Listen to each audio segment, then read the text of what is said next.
Je souhaite ici prendre la parole pour partager une conviction. La démocratisation de la stratégie pour les PME et les ETI est aujourd'hui possible et nécessaire. Autrefois privilège des grands groupes, ce n'est plus le cas aujourd'hui pour les PME qui sont prêtes à se transformer en adoptant de nouveaux comportements. Tout d'abord, laissez-moi me présenter, je suis Olivier Forlini. J'ai passé 25 ans dans des cabinets d'études et de conseils stratégiques, dont 15 ans chez Gartner sur les sujets go-to-market et 10 ans dans des cabinets spécialisés en management de l'image de marque et de la réputation.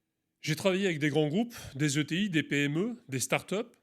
J'ai été également à plusieurs reprises au cœur d'actions entrepreneuriales et j'ai vu la même chose partout.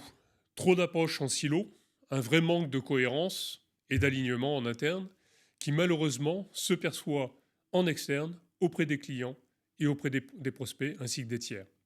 Pour la sphère PME et ETI, le problème n'est pas le niveau d'expertise, c'est le manque d'alignement managérial et d'articulation entre la vision stratégique et la performance opérationnelle.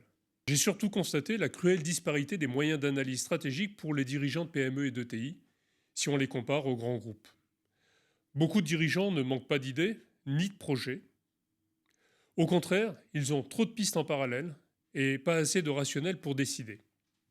Le vrai problème, ils doivent prendre des décisions sur des sujets stratégiques business, comme le go-to-market, mais aussi sur des sujets complètement immatériels, comme la marque et la réputation. Et ces sujets sont en dehors de leur zone de confort et qu'ils perçoivent souvent comme accessoires. Pour cela, il manque d'éléments objectivés, mesurés, de comparaison et de scénarios quantifiés. Pendant des décennies, la stratégie d'entreprise structurée a été un privilège réservé aux grandes entreprises, avec des équipes dédiées, des budgets conséquents, un accès aux grands cabinets internationaux, des dispositifs analytiques lourds et des cycles d'études longs et des comités stratégiques formalisés pour le suivi. La sophistication stratégique était proportionnelle aux moyens. Les PME, elles, se développent autrement, par expertise métier, par proximité client, par agilité et par intuition entrepreneuriale. Et ce modèle a longtemps fonctionné parce que les marchés étaient plus lisibles, moins saturés, moins digitalisés, moins exposés. Nous avons changé d'époque et cette asymétrie d'accès à la méthode stratégique n'est plus soutenable. Aujourd'hui, tout s'accélère. Les PME et les ETI évoluent dans un environnement bien différent, mondialisé, numérisé, hyper concurrentiel, soumis à une pression permanente sur les marges, influencé par des dynamiques réputationnelles en temps réel, amplifiées par l'intelligence artificielle. La complexité stratégique n'est plus corrélée à la taille, elle est devenue structurelle. Pourtant, l'accès à une stratégie formalisée reste encore largement associé aux grands groupes. C'est là que se situe le déséquilibre. Et cependant, on parle toujours de l'adaptivité et de la souplesse des PME et des ETI. Regardons un instant le paradoxe contemporain. Les PME représentent l'essentiel du tissu économique. En France, plus de 90% des entreprises et plus de 60% de l'emploi privé, soit une part significative de la valeur ajoutée.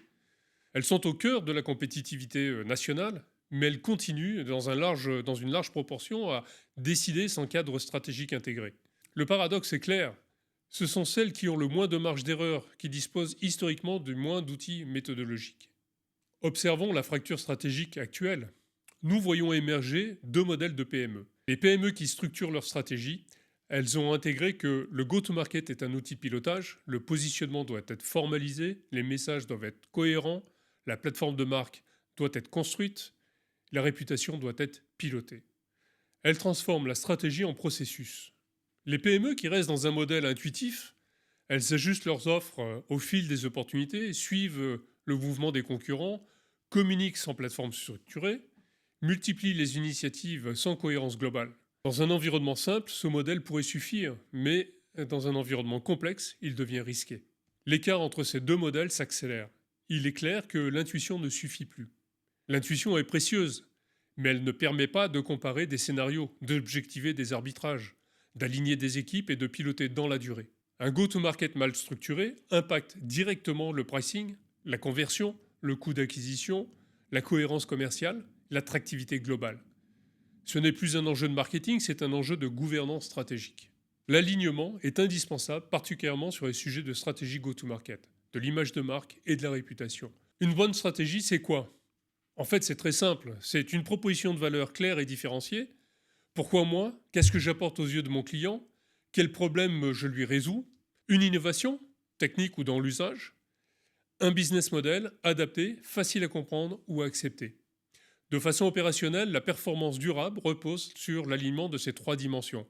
Le go-to-market, trouver un angle et un avantage concurrentiel. L'image de marque, décliner les messages pertinents pour être attractifs et différenciés. Et la réputation, la façon dont les prospects et les clients perçoivent l'entreprise. Historiquement, les grands groupes ont structuré ces dimensions. Aujourd'hui, les PME doivent y accéder. Car le marché ne distingue pas la taille de l'entreprise, il distingue la clarté du positionnement. En plus de tout cela, un grand accélérateur est l'IA. L'intelligence artificielle agit comme un amplificateur. Elle synthétise les signaux du marché, elle consolide les narratifs, elle influence la perception avant même que le premier échange commercial ait lieu.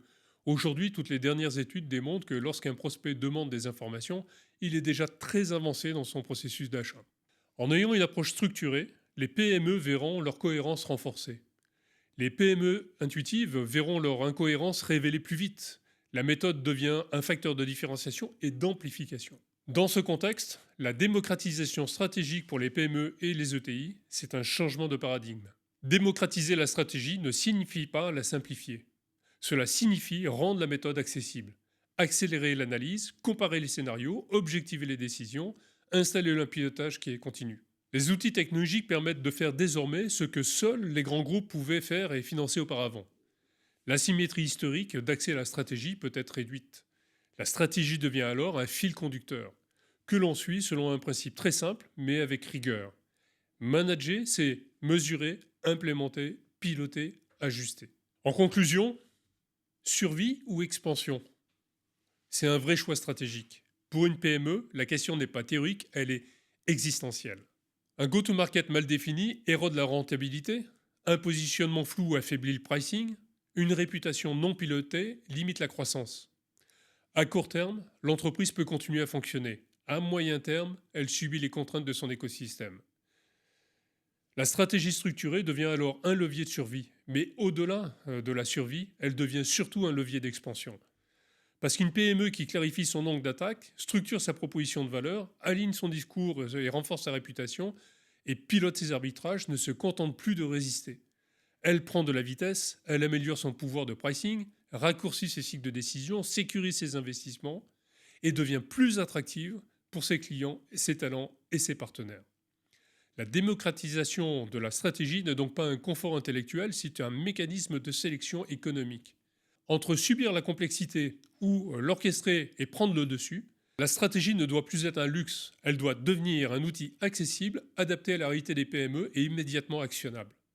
Et aujourd'hui, en 2026, avec l'ère de l'intelligence artificielle qui s'invite partout, c'est possible, c'est accessible. La vraie question n'est plus « une PME peut-elle se permettre de faire de la stratégie ?»